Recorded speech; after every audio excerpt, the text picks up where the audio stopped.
بسم الله الرحمن الرحيم. الحمد لله وكفى وسلام على عباده الذين اصطفى. أما بعد، فأعوذ بالله من الشيطان الرجيم. بسم الله الرحمن الرحيم. الحمد لله رب العالمين الرحمن الرحيم مالك يوم الدين. إياك نعبد وإياك نستعين. اهدنا الصراط المستقيم صراط الذين أنعمت عليهم غير المغضوب عليهم ولا الضالين. آمين. صدق الله العظيم.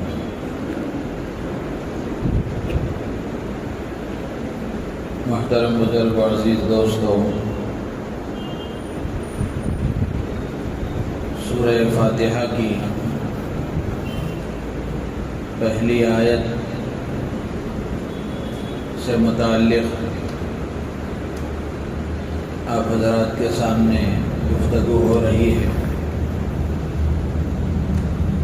پہلی آیت میں سے اللہ تبارک و تعالی کی صفات میں سے پہلی صفت ہے رب العالمین. اس سے متعلق کچھ باتیں گزشتہ مجلس میں آپ حضرات کے سامنے عرض کی گئی.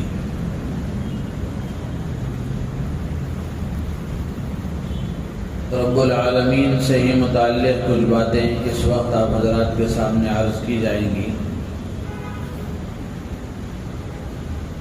علماء نے لکھا ہے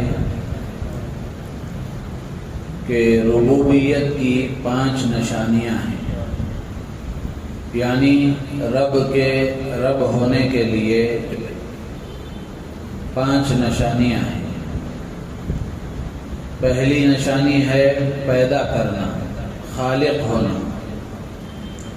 اللہ تعالی ہمارا رب ہے اس لیے کہ وہ ہمارا خالق ہے.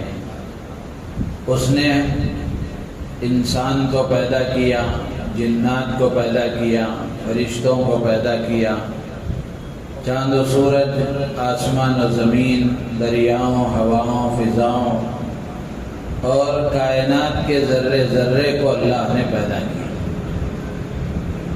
تو خالق ہونا یہ رب ہونے کی نشانی ہے.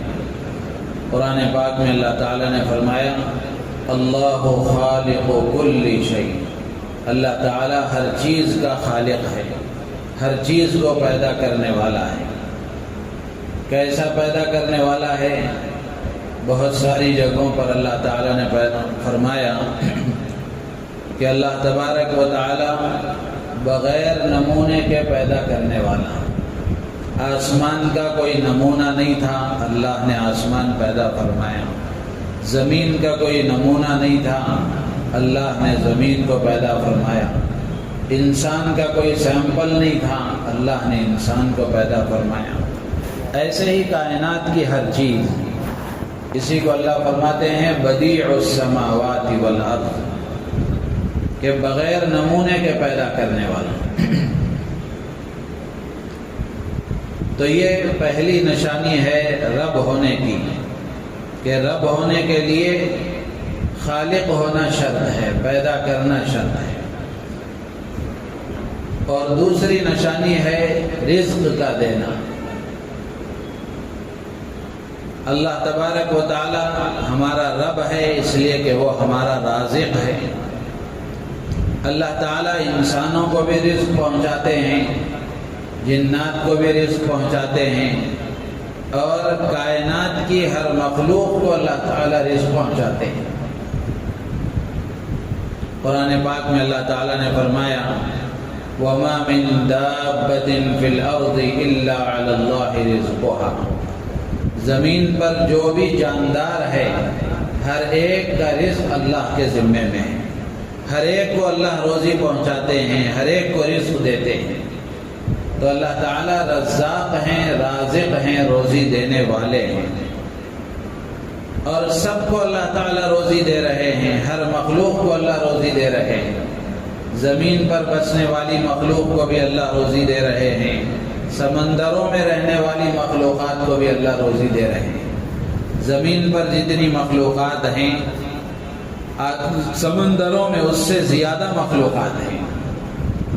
جیسے گزشتہ مجلس میں نے آپ کے سامنے حضرت سلیمان علیہ السلام کا قصہ سنایا تھا کہ ایک مچھلی جس کو اللہ تعالی روزانہ 3 لقمے ایسے کھلاتے ہیں کہ ایک لقمہ حضرت سلیمان علیہ السلام نے 1 مہینہ یا 2 مہینہ اس کو تیار کیا تھا۔ تو صرف ایک مچھلی کا 1 لقمہ اتنا ہے، تو اللہ تعالیٰ اپنی مخلوق کو کیسے روزی پہنچاتے ہیں ہم اندازہ لگا سکتے ہیں کہ کتنی مخلوقات ہیں۔ ہر مخلوق کو روزی پہنچانا کوئی آسان کام نہیں ہے۔ تو رب کے رب ہونے کی نشانی ہے، رب کی ربوبیت کی یہ نشانی ہے کہ وہ سب کو روزی دیتا ہے، سب کو روزی پہنچاتا ہے۔ اور تیسری نشانی ہے حفاظت کرنا۔ اللہ تعالیٰ اپنی مخلوقات کا محافظ ہے، نگہبان ہے، نگران ہے، سب سے اچھی حفاظت کرنے والا ہے۔ قرآن میں اللہ نے فرمایا فَاللَّهُ خَيْرٌ حَافِظًا وَهُوَ أَرْحَمُ الرَّاحِمِينَ۔ اللہ تعالیٰ بہترین حفاظت کرنے والے، بہترین حفاظت کا نظام بنانے والے۔ اللہ تعالیٰ بندوں کی حفاظت کرتے ہیں، اپنی ہر مخلوق کی حفاظت کرتے ہیں۔ گزشتہ مجلس میں حفاظت سے متعلق 2-3 واقعات میں نے عرض کیے تھے۔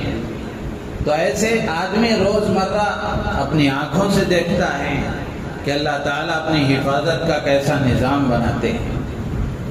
اللہ فرماتے ہیں وَهُوَ عَلَى كُلِّ شَيْءٍ وَكِيلٌ کہ اللہ تعالیٰ ہر چیز کا نگران اور نگہبان ہے۔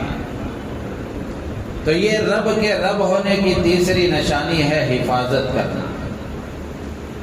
اور چوتھی نشانی ہے رہنمائی اور رہبری کرنا، ہدایت دینا۔ قرآن پاک میں اللہ تعالیٰ نے فرمایا جب فرعون نے حضرت موسیٰ علیہ السلام سے پوچھا تھا فَمَن رَبُّكُمَا یا موسیٰ، اے موسیٰ تم دونوں بھائیوں کا رب کون ہے؟ حضرت موسیٰ اور حضرت ہارون علیہم السلام یہ دونوں فرعون کے پاس گئے تھے، تو فرعون نے ان دونوں سے پوچھا فَمَن رَبُّكُمَا یا موسیٰ، اے موسیٰ تم دونوں کا رب کون ہے؟ تو حضرت موسیٰ علیہ السلام نے تعارف فرمایا تھا کہ ربنا الذی اعطى كل شیء خلقه ثم هدى، کہ ہمارا رب وہ ہے جس نے ہر چیز کو وجود بخشا، ہر چیز کو پیدا کیا اور پھر ثم هدى، پھر ہدایت دی، رہبری کی، رہنمائی فرمائی۔ رہنمائی اور رہبری کرنے کا مطلب یہ ہے کہ ہر چیز کو اس کا کیا کام ہے، کس طرح اس کو رہنا ہے، کس طرح اس کو کرنا ہے، کس طرح اس کو چلنا ہے، اللہ تعالیٰ اس کا کام اس کو سمجھاتے ہیں۔ سورج کو پتہ ہے، اللہ نے بتایا ہے کہ سورج کا کیا کام ہے۔ چاند کو پتہ ہے، چاند کو اللہ نے بتایا ہے کہ چاند کا کیا کام ہے۔ آسمان کو پتہ ہے، زمین کو پتہ ہے، سمندروں کو پتہ ہے، ہواؤں کو پتہ ہے۔ اللہ نے ان کو ساری مخلوقات کو بتایا ہے کہ ان کا کیا کام ہے۔ اسی طریقے سے انسان کو بتایا ہے کہ انسان کا کیا کام ہے۔ تو ہدایت دینا، رہبری کرنا، اللہ سے بہتر رہبری کرنے والا کوئی نہیں، اللہ سے اچھا راستہ دکھانے والا کوئی نہیں۔ تو چوتھی شرط ہے ہدایت دینا، رہبری کرنا۔ اللہ ہر چیز کا رب ہے، ہر چیز کا خالق ہے اور ہر چیز کی حفاظت کرنے والا ہے، ہر چیز کو روزی دینے والا ہے اور ہر چیز کی رہبری کرنے والا ہے، ہر چیز کو اس کا کام بتانے والا، سمجھانے والا ہے۔ اور پانچویں نشانی ہے تدبیر کرنا، پلاننگ کرنا کہ یہ کام کیسا ہو، اس کے کرنے کا کون سا طریقہ سب سے اچھا ہے۔ تو اللہ تعالیٰ کائنات کا اتنا بڑا نظام اللہ چلا رہے ہیں تو کائنات کا ذرہ ذرہ اللہ کے پلان کے مطابق اور اللہ کے منصوبے کے مطابق اور اللہ کے نظام کے مطابق چل رہا ہے۔ قرآن میں اللہ فرماتے ہیں یدبر الامر من السماء الى الارض، یدبر الامر من السماء الى الارض، کہ آسمان سے زمین تک ہر چیز کی تدبیر اللہ ہی کرتا ہے۔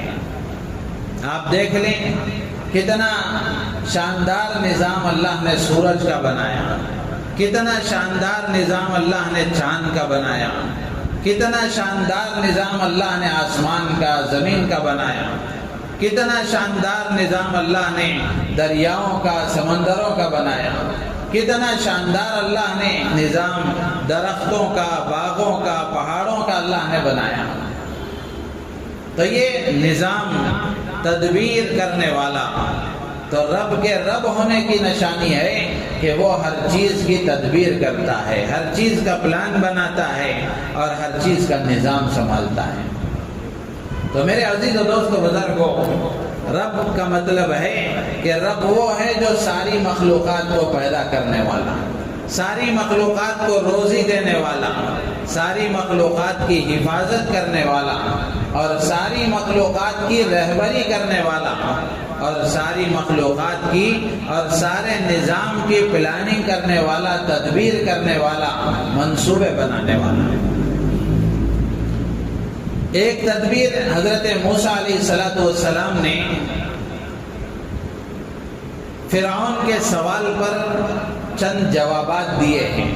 فرعون نے حضرت موسیٰ علیہ السلام سے پوچھا کہ وما رب العالمین، موسیٰ یہ رب العالمین کیا ہے؟ یہ رب العالمین کون ہے؟ کیا چیز ہے؟ تو حضرت موسیٰ علیہ السلام نے رب العالمین کا تعارف کرایا کہ رب السماوات والارض وما بینہما ان کنتم موقنین۔ حضرت موسیٰ علیہ السلام نے فرمایا کہ رب العالمین آسمانوں کا رب ہے، زمین کا رب ہے، آسمان اور زمین کے درمیان میں جتنی چیزیں ہیں سب کا رب ہے۔ فرعون کو پھر شک ہوا، تردد ہوا کہ تربیت اور پرورش پالنے کا جو تعلق ہے یہ صرف اللہ کی ذات کے ساتھ خاص کر دینا سمجھ میں نہیں آتا، اس لیے کہ ہم روزانہ اپنی آنکھوں سے دیکھ رہے ہیں کہ تربیت ماں باپ بھی کر رہے ہیں، پرورش اور تربیت چاند و سورج کے ذریعے سے دنیا کی بہت ساری چیزوں کی بھی ہو رہی ہے۔ تو تربیت اور پرورش کا تعلق صرف اللہ کی ذات کے ساتھ کر دینے میں فرعون کو تردد اور شک ہوا۔ تو حضرت موسیٰ علیہ السلام نے پھر دوبارہ جواب دیا کہ رب العالمین کون ہے؟ ربکم و رب آبائکم الاولین، کہ تمہارا بھی رب ہے اور تمہارے پچھلے آبا و اجداد کا بھی رب ہے۔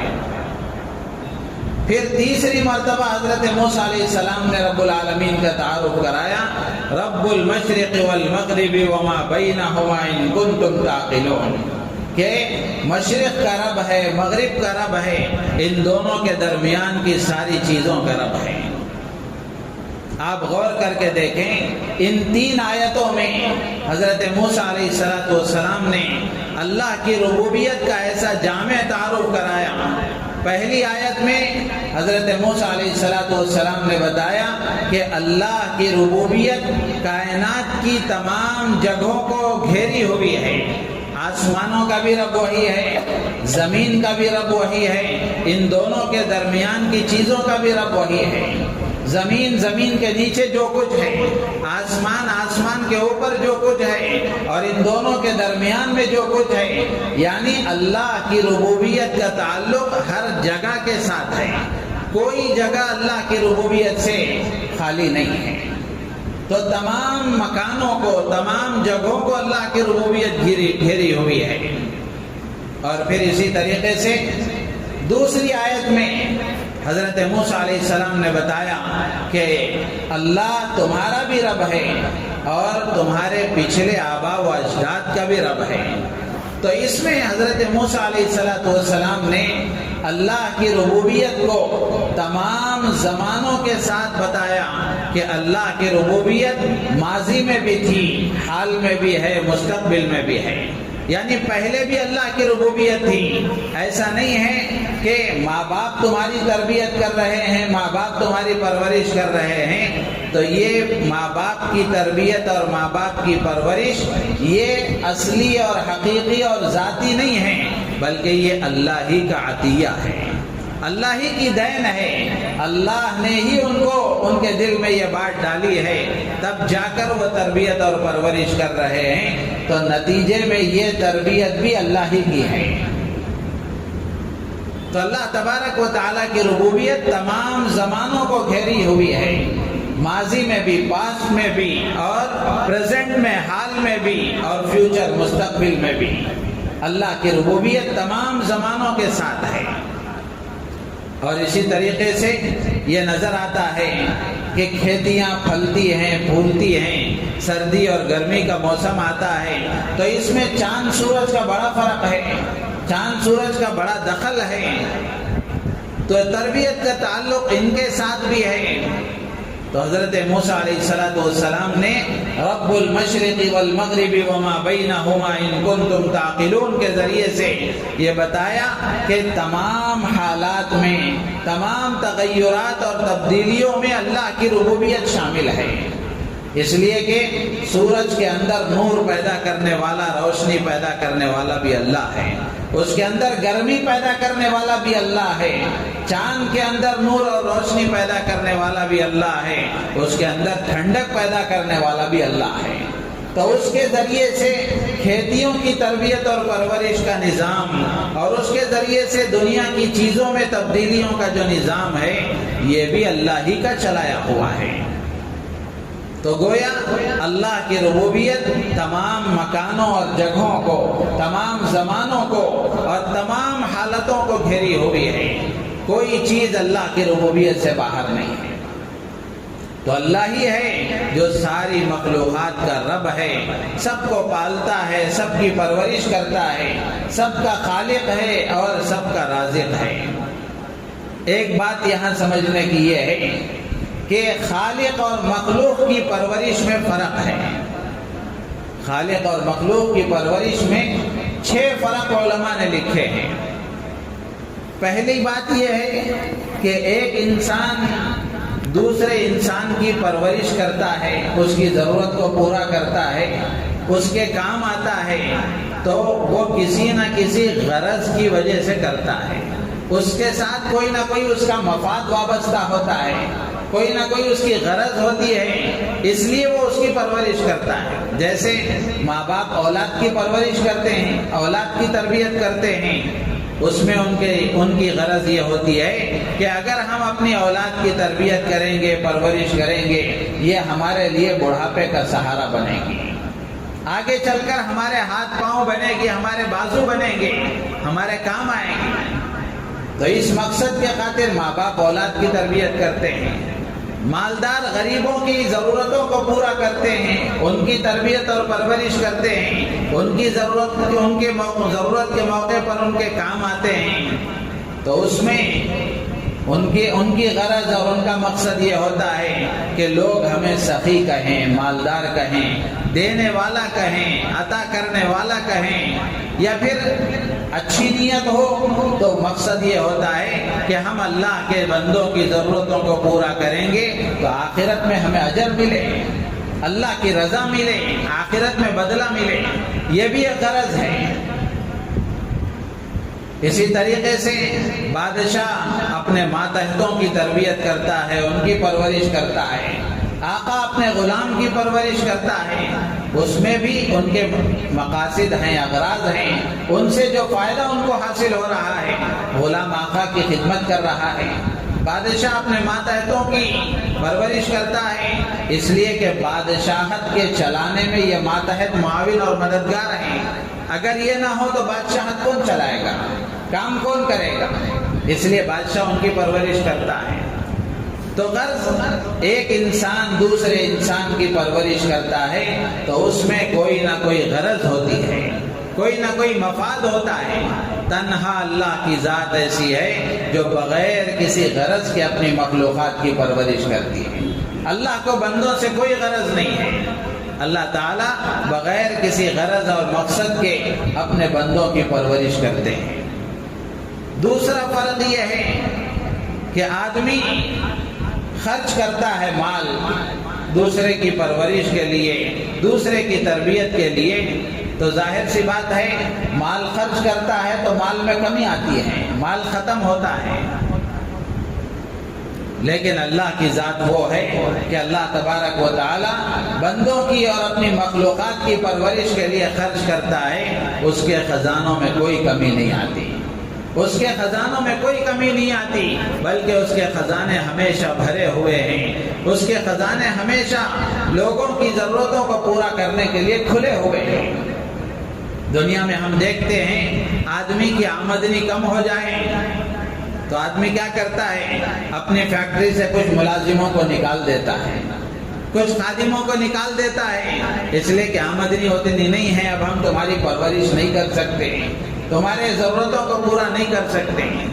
لیکن اللہ تبارک و تعالی ایسے بندوں کی پرورش کرنے والے ہیں کہ کبھی کوئی بندہ اللہ کی پرورش سے باہر نہیں ہے، اللہ کے خزانوں میں کوئی کمی نہیں ہے۔ اسی طریقے سے تیسرا فرق یہ ہے کہ مخلوق اور کوئی آدمی کسی دوسرے پر احسان کرتا ہے یا پھر ان کی ضرورتوں کے کام آتا ہے تو احسان جتلاتا ہے کہ میں نے فلاں کے ساتھ یہ کام کیا تھا، فلاں کی ضرورت کو پورا کیا تھا، احسان جتلاتا ہے۔ اللہ کی ذات وہ ہے جو بندوں کی ساری ضرورتوں کو، ہر مخلوق کی ہر ضرورت کو پورا کرتی ہے، لیکن اللہ تبارک و تعالی احسان نہیں جتلاتا۔ اسی طرح چوتھا فرق یہ ہے کہ آدمی کسی دوسرے کو بن مانگے نہیں دیتا۔ کوئی آدمی جب تک ضرورت کا اظہار نہیں کرتا اس وقت تک یا کسی بھی طریقے سے اس کے ضرورت مند ہونے کا احساس نہیں ہوتا، اس وقت تک آدمی اس کو نہیں دیتا، اس وقت تک اس کے پاس مال کو خرچ نہیں کرتا۔ جبکہ اللہ کی ذات وہ ہے جب ہم ماں کے پیٹ میں تھے مانگنے کا شعور بھی نہیں تھا، مانگنے کا احساس بھی نہیں تھا، تب سے اللہ تبارک و تعالی ہماری ضرورتوں کو پورا کر رہا ہے۔ تب اللہ تبارک و تعالی تب بھی اللہ نے ہماری ضرورتوں کو پورا کیا تھا، آج بھی ہماری ضرورتوں کو پورا کر رہا ہے۔ ہر آدمی تنہائی میں بیٹھ کر کے سوچے کہ کتنی نعمتیں وہ ہیں جو بن مانگے اللہ نے ہمیں دی ہیں۔ اسی لیے اللہ کی ذات وہ ہے جو بن مانگے دینے والی ہے، بن مانگے عطا کرنے والی ہے۔ اسی طریقے سے ایک فرق یہ ہے کہ مخلوق سب کی پرورش نہیں کر سکتی، یعنی ان کی تربیت اور پرورش لمیٹڈ ہے۔ آدمی چند لوگوں کی ضرورتوں کو پورا کر سکتا ہے، ہر مخلوق کی ضرورتوں کو پورا نہیں کر سکتا۔ اللہ تبارک و تعالیٰ کی تربیت اور پرورش ان لمیٹڈ ہے۔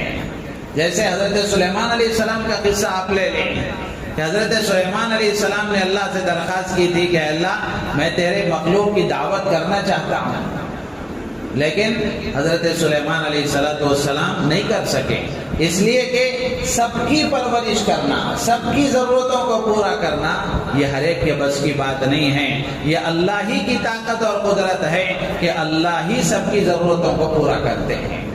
اور چھٹا فرق یہ ہے مخلوق اور خالق کی پرورش میں کہ کتنا ہی بڑا سخی کیوں نہ ہو، زیادہ مانگنے سے وہ تنگ ہو جاتا ہے، کتنا ہی دان دینے والا کیوں نہ ہو، زیادہ مانگنے والے سے ایک نہ ایک دن وہ تنگ ہو جاتا ہے اور زبان سے کہنے لگتا ہے کہ کتنا دیں، آخر دیتے دیتے ہم بھی تھک گئے۔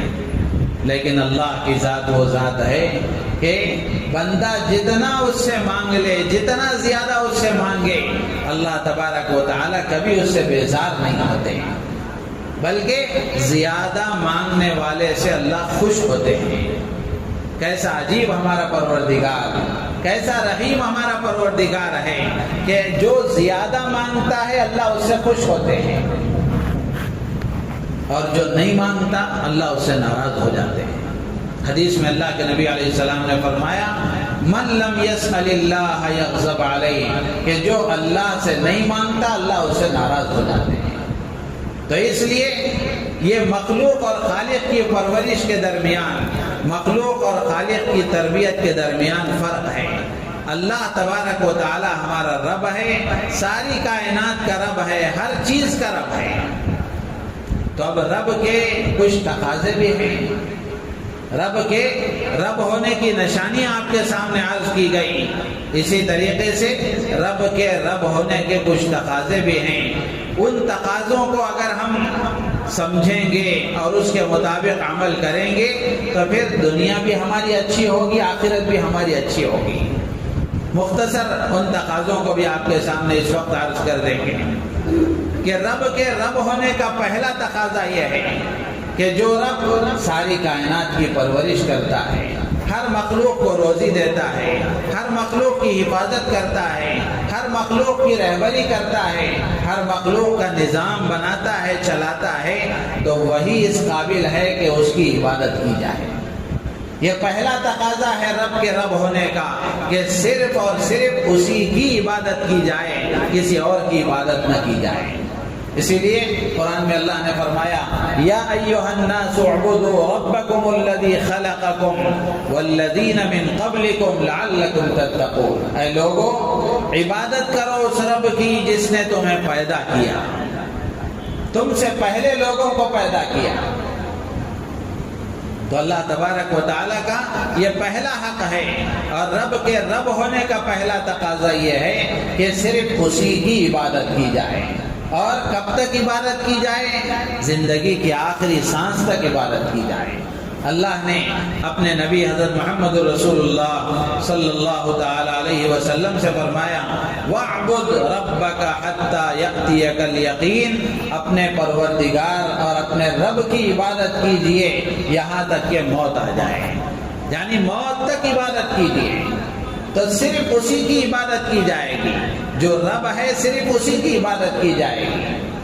اور دوسرا تقاضا ہے صرف اسی کی ذات پر بھروسہ کیا جائے، اسی پر توکل کیا جائے، اسی پر اعتماد کیا جائے۔ قرآن میں اللہ نے بندوں سے فرمایا وَعَلَى اللَّهِ فَتَوَكَّلُوا إِن كُنتُم مُؤْمِنِينَ، اگر تم ایمان والے ہو تو صرف اور صرف اللہ ہی پر بھروسہ کرو، اللہ ہی پر توکل کرو۔ تو رب کے رب ہونے کا تقاضا یہ ہے کہ بندے صرف اللہ پر توکل کریں، صرف اللہ پر بھروسہ کریں، اور جو اللہ پر بھروسہ کرتا ہے اللہ تعالیٰ اس کے لیے کافی ہو جاتے ہیں، اللہ اس کی ضرورتوں کو پورا فرماتے ہیں۔ وَمَن يَتَوَكَّلْ عَلَى اللَّهِ فَهُوَ حَسْبُهُ، کہ جو اللہ پر توکل کرتا ہے اللہ اس کے لیے کافی ہے۔ آپ نبیوں کے واقعات کو دیکھیں اور امام الانبیاء ہم سب کے محسن آقا حضرت محمد رسول اللہ صلی اللہ تعالی علیہ وسلم کی زندگی کے واقعات کو دیکھیں، آپ نے اللہ کی ذات پر توکل اور بھروسہ کرنا سکھایا۔ ہجرت کا واقعہ ہے، غار ثور میں حضرت ابوبکر صدیق رضی اللہ تعالیٰ عنہ اللہ کے نبی علیہ الصلوۃ والسلام کے ساتھ موجود ہیں، 3 دن تک غار ثور میں تھے۔ ایک موقع ایسا آیا کہ کفار و مشرکین تلاش کرتے کرتے غار ثور کے منہ تک آ گئے۔ حضرت ابوبکر صدیق رضی اللہ تعالیٰ عنہ نے دیکھ لیا تو اللہ کے نبی علیہ السلام سے فرمایا کہ اے اللہ کے نبی، دشمن بالکل منہ پر آ گیا ہے غار کے۔ تو اس وقت میں اللہ کے نبی علیہ السلام نے فرمایا کہ ابو بکر ڈرنے کی ضرورت نہیں ہے، لا تحزن ان اللہ معنا، گھبراؤ نہیں، اللہ ہمارے ساتھ ہے۔ اللہ کی ذات پر بھروسہ، اللہ کی ذات پر توکل، اللہ کی ذات پر اعتماد، یہ اس کے رب ہونے کا تقاضا ہے۔ ایسے بہت سارے واقعات ہیں۔ حضرت ابراہیم علیہ السلام کو آگ میں ڈالا گیا، فرشتے بھی ان کی مدد کے لیے پہنچے، تو حضرت ابراہیم علیہ السلام نے کہا حسبنا اللہ ونعم الوکیل، ہمارے لیے ہمارا اللہ کافی ہے، وہی بہترین کام بنانے والا ہے۔ اسی طرح حضرت ابراہیم علیہ السلام نے جب اللہ کے حکم سے اپنے بچے اسماعیل کو اور اپنی بیوی حضرت ہاجرہ کو لے جا کر بے آب و گیاہ جنگل میں چھوڑ دیا مکے کی سرزمین پر اور چھوڑ کر واپس جانے لگے، تو ہاجرہ رضی اللہ تعالیٰ عنہ نے پوچھا حضرت ابراہیم علیہ السلام سے کہ ہمیں تنہا چھوڑ کر، اس جنگل میں ہمیں تنہا چھوڑ کر تم کہاں جا رہے ہو؟ حضرت ابراہیم علیہ السلام نے کوئی جواب نہیں دیا، وہ بھی تو نبی کی بیوی تھی۔ حضرت ہاجرہ نے پوچھا کہ کیا یہ اللہ کا حکم ہے؟ کیا یہ اللہ کا حکم ہے؟ اللہ امرا کا، کیا اللہ نے تمہیں اس کا حکم دیا ہے؟ تو حضرت ابراہیم علیہ السلام نے سر کے اشارے سے فرمایا کہ ہاں یہ اللہ کا حکم ہے۔ تو حضرت ہاجرہ نے کہا اذن لا یضیعن اللہ، تب تو اللہ ہمیں ضائع نہیں کرے گا، تب تو اللہ ہمیں ضائع نہیں کرے گا۔ تو یہ اللہ کی ذات پر بھروسہ، اللہ کی ذات پر اعتماد، اللہ کی ذات پر کامل توکل، یہ اللہ کے رب ہونے کا تقاضا ہے۔ اسی طریقے سے ہر نعمت پر اس کا شکر بجائے لایا جائے، ہر نعمت پر اس کا شکر ادا کیا جائے اور ہر مصیبت پر صبر کیا جائے۔ یہ رب کے رب ہونے کا تقاضا ہے۔ جب ہم یہ مانتے ہیں کہ وہی ہمارا خالق ہے، وہی ہمارا مالک ہے، وہی ہمارا رازق ہے، وہی ہمارا محافظ ہے، وہی ہمیں زندگی دینے والا ہے، وہی ہمیں موت دینے والا ہے، وہی ہمارے کام بنانے والا ہے، وہی بیماری دینے والا ہے، وہی شفا دینے والا ہے، وہی ہماری بگڑی بنانے والا ہے، وہی مشکل کشا ہے، وہی حاجت روا ہے، جب ہم یہ سمجھتے ہیں تو صرف اسی کی ذات پر بھروسہ کیا جائے، اس کی طرف سے ملنے والی نعمتوں پر شکر ادا کیا جائے، اور اس کی طرف سے اگر حالات آئیں، مصیبتیں آئیں تو اس پر صبر کیا جائے اور ہر حال میں اسی سے مانگا جائے، دعا صرف اسی سے کی جائے، اپنی ضرورتوں کا سوال صرف اسی سے کیا جائے، اس لیے کہ ضرورتوں کا پیدا کرنے والا بھی وہی ہے، ضرورتوں کا پورا کرنے والا بھی وہی ہے۔ یہ رب کے رب ہونے کا تقاضا ہے کہ صرف اسی سے دعا مانگی جائے، صرف اسی کے سامنے اپنے ہاتھ پھیلائے جائیں، صرف اسی کے سامنے اپنی ضرورتوں کا اظہار کیا جائے۔ تو میرے عزیز دوست و بزرگوں، یہ رب کے رب ہونے کا تقاضا ہے۔ اگر ہم اللہ کو اپنا رب مانتے ہیں تو ہمیں چاہیے کہ ہم اپنے آپ سے سوال کریں، تنہائی میں بیٹھ کر اپنے آپ سے سوال کریں کہ کیا میں اللہ کی عبادت کر رہا ہوں؟ کیا میں اللہ پر کامل بھروسہ کر رہا ہوں؟ کیا اللہ کی نعمتوں پر شکر ادا کر رہا ہوں؟ کیا ناموافق حالات، مصیبتیں، پریشانیاں آئیں تو اس پر صبر کر رہا ہوں؟ کیا ہر حال میں اللہ ہی کے سامنے اپنی ضرورتوں کو پیش کر رہا ہوں، ضرورتوں کا سوال کر رہا ہوں، دعا صرف اللہ ہی سے مانگ رہا ہوں؟ ہر آدمی اپنا جائزہ لے کر کے دیکھے، کیا یہ تقاضے پورے ہو رہے ہیں کہ نہیں ہو رہے ہیں؟ ہر آدمی اپنا جائزہ لے۔ اسی طریقے سے ایک بات یہ ہے کہ رب العالمین میں اشارہ ہے اس بات کی طرف کہ کائنات کی ہر چیز اپنے پیدا ہونے میں بھی اللہ کی محتاج ہے، اپنے وجود میں بھی اللہ کی محتاج ہے، اور اپنے باقی رہنے میں بھی اللہ کی محتاج ہے، اس لیے کہ وجود بخشنے والا بھی وہی ہے، باقی رکھنے والا بھی وہی ہے۔ تو اس لیے ہر حال میں اسی کی طرف متوجہ ہونا، ہر حال میں اسی سے اپنا تعلق بنانا، یہ ہر مسلمان کے لیے ضروری ہے۔ اللہ تعالیٰ سے دعا ہے اللہ تعالیٰ ہم سب کو ان باتوں پر عمل کی توفیق عطا فرمائے، ہم سب کو رب کے رب ہونے کے جو تقاضے ہیں ان تقاضوں پر عمل کرنے کی اللہ تعالیٰ مجھے آپ کو پوری امت کو توفیق عطا فرمائے۔ الحمدللہ رب العالمین، اللہم صلی علی سیدنا مولانا محمد وعلى آل سيدنا ومولانا محمد وبارك وسلم۔ ربنا آتنا في الدنيا حسنة وفي الآخرة حسنة وقنا عذاب النار۔ اللهم الطف بنا في تيسير كل عسير، فإن تيسير كل عسير عليك يسير۔ اللهم إنا نسألك اليسر والمعافاة في الدنيا والآخرة۔